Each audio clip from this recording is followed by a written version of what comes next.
Alexandra Miles, and founder CEO of Project Blackbird. Can you tell me about your own mental health journey?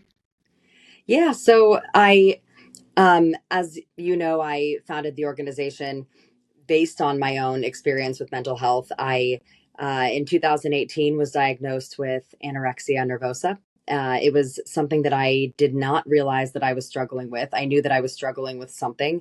I had no idea that I had an eating disorder. I went to seek help with a practitioner. I went to see a psychiatrist and I said, I can't stop thinking about food, ruminating, planning my meals. My disorder looked different than it looked in a textbook growing up. It was not the pure restriction that I had seen, that I had read about. And it was not talked about in my community, in my family, with my friends. It really was not openly discussed. So I genuinely had no idea what was wrong, but I was diagnosed. I went to a treatment center in Los Angeles where I met a young woman. Her name is Kendra Williams, and we called her Blackbird because she had a tattoo of a blackbird on her neck, and she did not speak to anyone. And I was quite different. I was deflecting from my own pain by really focusing on others. And we were very, very different, but ended up connecting very deeply in treatment, which is what really inspired the organization and what we do. But my own personal experience, I was there for about 8 months at this residential center, inpatient residential and then outpatient.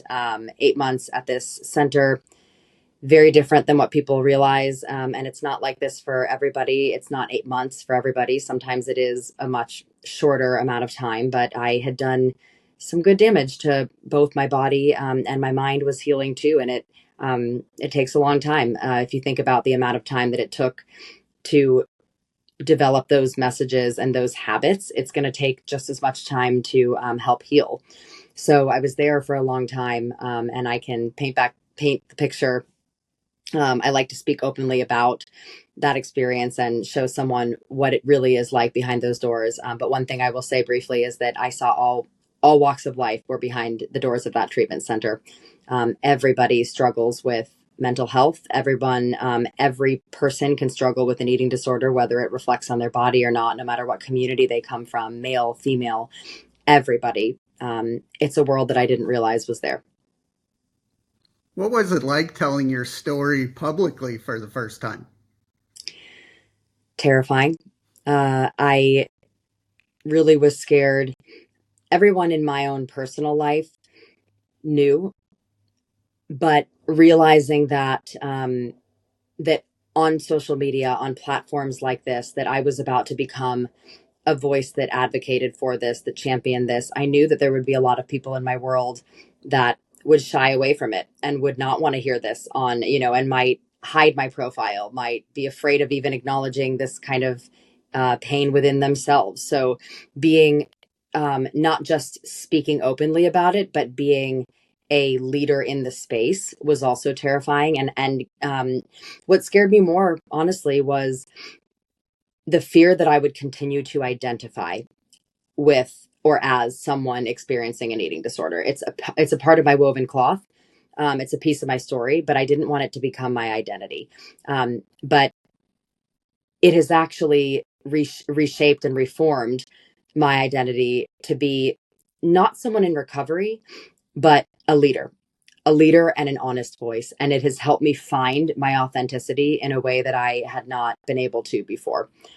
Every single day, I am honest about the moments that I struggle and the moments I'm not. I find so much more clarity in my mind now when it comes to addressing my own struggles. Truly, the shame has started to subside. Every day it subsides more and more. It's it's a recovery that's not linear. And there are moments still where I struggle and I just ask for help, and that's okay. Yeah, and you do a lot to help people with the organization and the Thank you. film. Can you tell me about those things? Yeah. Yeah. And I genuinely love it. I love what I do. And it's hard sometimes because I am interacting with these students. So it's not all, it isn't all positive. It's really hard to take on, but it is fulfilling. And so what I do now taking my own story and helping to share that and use that to connect with other individuals. I started the organization Project Blackbird, which is a touring program.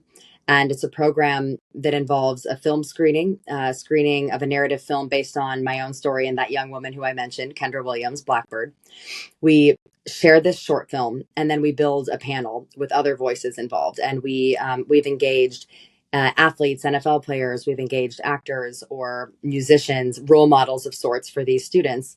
And we have just an open conversation about lived experience, how we've all struggled across the board, how we still struggle, how it's part of the human experience. And as mentioned before, it is okay to ask for help. So we build this panel, and that's kind of the awareness piece, is the film and the panel. And following the panel, we provide a journal prompt for our students and our community audience members. And we have them journal on the spot one thing that they struggle with and a message of hope. And what we do with that journal is we invite them to anonymously leave that behind for a future Project Blackbird participant. And then we invite them to take home a past participant's response so that they can just connect with the stranger and so that they can realize that everybody struggles. This is just part of the human experience, and they're truly not alone. Nobody is alone. Following that, we lead them out into the lobby or into another room where we have a reception, and it's a resource fair. We bring in local resources, local dietitians, treatment centers, hospitals, organizations. We have national resources. We partner on a national level with NAMI and with Talkspace. Talkspace is a virtual therapy program. And so we always have them there as well. We partner with a few different resources. Gala Hope is one of our vetted resources. And then Copeland Consulting is one of our resources as well. We have a few others that we work with. And essentially, we want to make it less overwhelming for these students to connect with resources, because there are a lot out there, but there are sometimes so many that don't know how to reach the students either. It gets very overwhelming. So we just want to make this a one-stop shop where the students now, if they're exploring their own mental health, can actually speak with these resources and realize that they're human also, make it safer. The final piece of the program is that our organization pays for therapy for a year. And the reason for that is we have found that at a minimum, that is what we can do to connect these students with help when cost might be an issue. A year provides them enough experience and enough of a relationship with one individual that can help start their journey, and we hope that they'll help to guide them towards the next step after that year is finished. So that's kind of the program that we bring around. And we do different variations of the program, but an athlete program where we address student athletes with athletic departments. We have an eating disorder program. We have general mental health. We have LGBTQIA plus focused events, different community based events. So we really want to shape this for the community that we bring it to. What is it like talking to these students? Very real. It is, as an adult, it makes me realize how little age really matters. I connect with these students in more ways than I can even explain on this podcast, but I feel lucky as a founder that in this organization I get to really see the impact and experience the impact firsthand. I have honest conversations with these students. I connect with them on a very human level. They tell me, just last week we did a program at SUNY Plattsburgh University, and I was chatting with the students there who were saying things to me like, nobody ever speaks about this, no one ever talks about this, thank you so much for being here. I struggle with an eating disorder, I've never told anyone. I struggle with XYZ, I've never told anyone. Really, really heavy messages that we hear from these students. I see tears every time, which is hard, but also keeps me going because I know how important this is, how real this is. It's beyond statistics for me. It's beyond a number. It's a human. It's an individual, and the statistics are staggering. I could name some as well, but when you meet just one individual, that statistic goes out the window because it doesn't matter. It's the man. It's the young man or young woman or whatever the individual is that is in front of me, whatever they identify as, whatever community it is, that human in front of me. That's a soul that we're saving, and that's what matters. For me, I live with bipolar disorder too, and I was diagnosed only when I was 37, so 6 years ago. Yeah. But I had, that fear or stigma of even being diagnosed for a number of times. But do you see younger people a little more open to get the help they need? Well, one, thank you for sharing that openly as as you do these podcasts, and thank you for being a champion of this.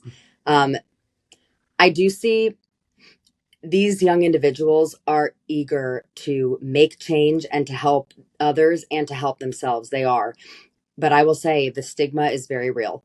There are so many kids out there that are deeply afraid of voicing what's happening for them and that genuinely don't know what's happening to them because the generation above them maybe did not speak about it. Their schools were, schools are doing the best they can, but there's so much more that we could be doing. Like I mentioned in the beginning, there's a textbook version of so many of these disorders, but it doesn't manifest like that in every body, in every individual. And so I think a lot of these kids, similar to myself, they know something's wrong. They know they're off their baseline, but they don't know exactly what's happening. And so, as kind of a longer answer to your question, they are very open to the help. They're open to getting help, but they're afraid, and they just don't know. They don't know where to go, and they don't know what is happening with their body, with their mind. I think it's very scary, and it's not openly discussed enough yet. And I want to talk about the film. Uh, you said it's a narrative, so you're It acting is, in it. What is it like acting in something so personal? yeah. That was hard. That was really hard. There were definite moments as an actor. I think I was really afraid to let go and afraid to go there because I was afraid of those feelings coming back. And then ultimately, I had to trust that and I would talk myself through this every morning. I had to trust that I had the tools, that I had built the tools of recovery, that if I hadn't built those tools, and if I wasn't there for myself, acting in this role would bring that out, and that would be something that I needed to address anyways. So essentially, I had to talk myself through worst case scenario. I started struggling again, and if I did, that meant that I wasn't there to begin with, and thank you opportunity for arising for me to get help again. I was ultimately able to go there. I was okay. I did have the tools.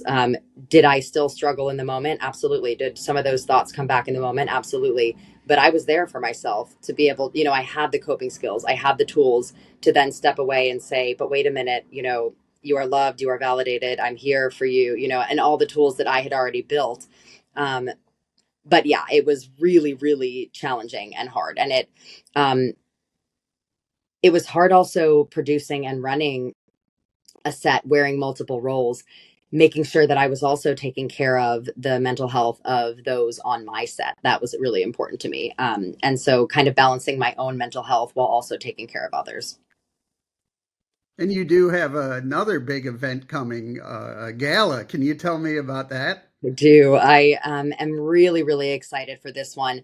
This is our first inaugural gala in Washington, D.C., which was important to me as well. Policy change is something that is very important to me. And so I think this is a very appropriate place to host our first gala and those every year in the future. So we're having our gala on May 2nd in honor of Mental Health Awareness Month to kick it off. It's going to be at the Watergate, the historic Watergate in D.C. And it's shaping up to be a really, really powerful and exciting event. We have the CEO of NAMI there speaking. We have the EVP of Talkspace. We have a lot of policymakers that have confirmed their attendance. We have some really exciting speakers that I'm about to announce, but can't quite yet. But we're in talks for a wonderful athlete that's going to share their voice, an actor that is going to be sharing their voice. We have a VIP reception with some celebrity chefs around DC that are going to be speaking about their mental health. This is really, really this is a huge topic within the hospitality industry, and it's starting to be more vocalized there as well. But there's a lot of struggle in the hospitality industry, chefs especially when it comes to mental health. And there's just now starting to be a lot of support for it and a lot of voices around it. So they're going to be speaking at the VIP reception and also cooking for the VIP reception, which will be really nice. They're cooking some dishes inspired by their childhood comfort food, which I think is a really beautiful tie-in. But it's going to be a really impactful evening. We have some of our students coming as well, which is the most important. They are incredibly brave and sharing their voices in front of these large names and players. So I hope anyone can be there to support them, support this. We are funding to be able to provide free therapy for 10,500 students as we take this program around, and to be able to bring this program to 40,000 students this year. So that's our goal. And I'm very confident that we're going to be able to get there. But I am really excited for the support of this community too. I've already felt it. I mean, DC, for anyone listening who is not in DC, this being here, living here, you feel you feel the energy of the want for change, the desire for your voice to be heard. I mean, and it is possible. And I want to inspire anyone listening, speak up. Your voice can and will be heard. I mean, we need to be vocal about what we really care about. But the energy is here, and I'm really excited for it. You have a lot of people coming together for this. What is it like Yeah. for you to see all these people believe in your mission? Honestly, it's what keeps me going every single day because this is hard. Burnout is real. I get exhausted, but I know that I'm not alone and I feel it. It's funny. I talk about this a lot, but it's amazing and it's sad all at the same time. The support is there because everybody experiences it. Everybody is experiencing struggle right now, and on varying levels, but everyone knows someone, I think, that is struggling deeply. And that's what's hard. Everyone has a sister or a brother or a friend or a niece. Not only do maybe they have a light struggle, but I mean, truly, everybody has someone that they know in their life right now that um, that has at some point hit that rock bottom. And I don't want that to be there in this world. I don't want someone to have to hit rock bottom to care about this. But unfortunately, so many people experience that in either their own lives or in someone with someone close to them. So um, I'm also seeing it in every single industry. We're seeing burnout and grief, and I think those are two experiences that are not often tied or not yet tied to mental health all the time, and they are directly related. It's an experience around it's a mental experience that is very challenging, both of them. So yeah, there's but there is a lot of support, which makes me feel not alone. Yeah, I agree with you what you're saying about burnout because I had a burnout and a breakdown around the same time, and that made it super challenging. Yeah, I think what a lot of people are starting to realize, and this is a slight tangent, but I think a lot of people are starting to realize how important sleep is. And with burnout comes also lack of sleep. So you have these physiological responses that are tied into mental health as well. I mean, so much impacts your mind and the way you process and the way and your mood and your behaviors. And it's so I think with burnout, sleep is a huge impacting factor. What do you do to help your own mental health? Sleep is one of them. Right. Truly, I mean, I that is my biggest boundary, and my friends and my family know it. 8 hours.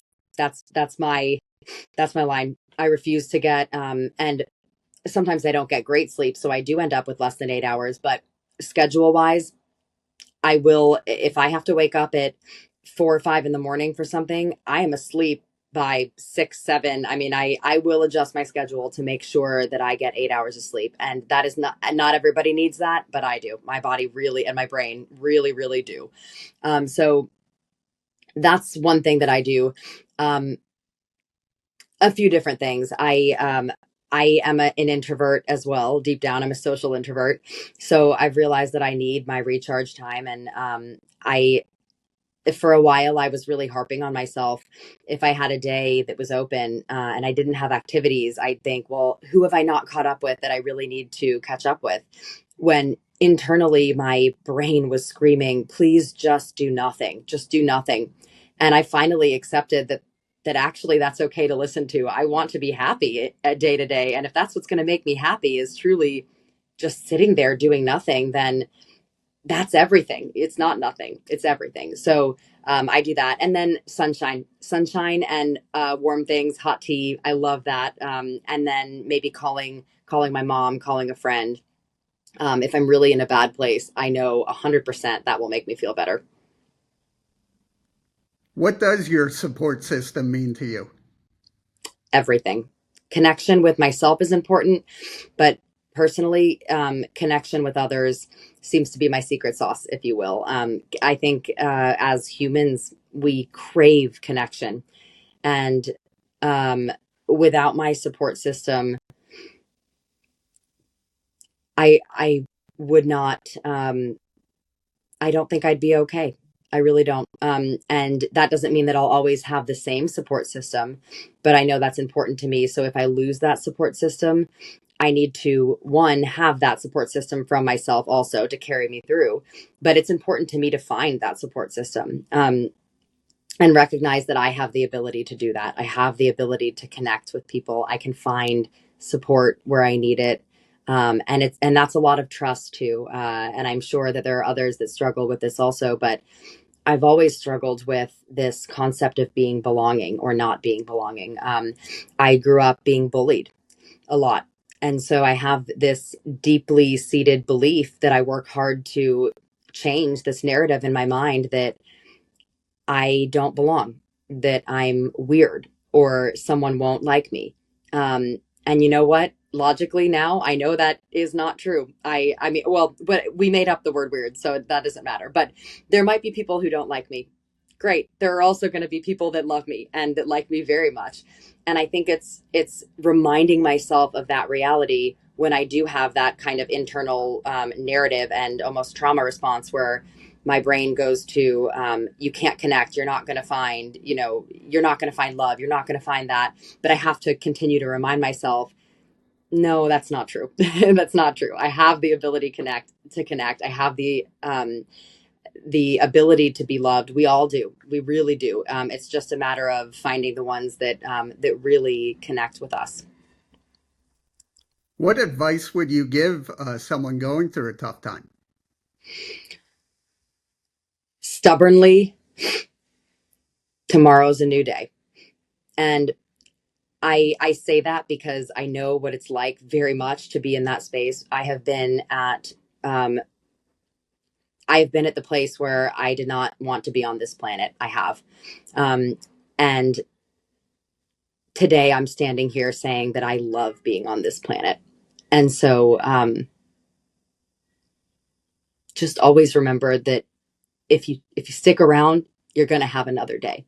There's going to be another day, and this too shall pass. I know that sounds like just words, but it's the good and the bad. Every single day is a different day, and stubbornly, because sometimes you don't even want to feel better in that moment, and then all of a sudden something makes you feel better and you're like, why do I feel better? Why I wanted to be in that place.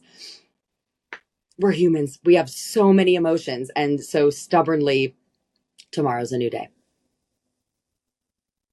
So you're doing so much with the organization now, but where do you want to see it in the next few years? I am really excited about where we're going in the next few years. Still a discussion that we're having, so not everything I can share and announce, but I will say we're having a lot of conversations around scaling this to an orientation event. We're going to be involving students on campus sharing their stories. I myself obviously can't be at every single orientation at once; they all happen at the same time. But being able to have this at numerous schools, having career services involved, having administrators involved, advisors involved. The advisors are the touch point to the students. So having them more involved to say, by the way, these are the resources that are available to you. Project Blackbird has come to the school. They are providing free therapy, free coaching. We're about to announce a really exciting partnership with a coaching company that provides coaches for students to help with burnout, to help with making those tangible with tangible help for students that are maybe in med school and have a high course load. in other programs and have a high workload. Sometimes you can't change the work that you're getting, but you can change how you go about coping with it, how you work through it. So that's going to be really exciting. We're starting to work with some government agencies as well, finding government funding to reach different communities. And then on the film side, we are going to be producing the feature version of this Oh, wow. short film that we take around. So we're going to have that bit to bring around. We're engaging a lot more public figures that are championing this, supporting this, so that we can fund a lot more students to receive therapy. Um, and then down the road, it'll be other stories, not just Blackbird, but other films, other stories that, and another Blackbird that will be able to support sharing their story on this tour. So a lot in the works over the next 5 years. How can people reach out and learn more?